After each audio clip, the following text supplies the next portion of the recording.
Hello, in front of me I've got RAZER NAGA PRO. In this video I'll show you how to create and manage macro.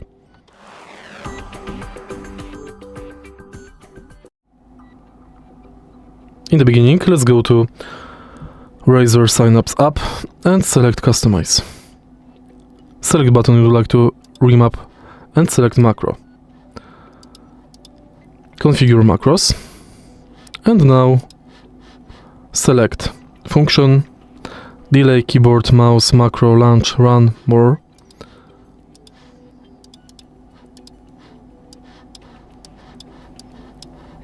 Select record and now record your macro. Tap stop and save. Go back to remapping, select button and select macro. And it is done. If you find this video helpful, please leave like, comment and subscribe.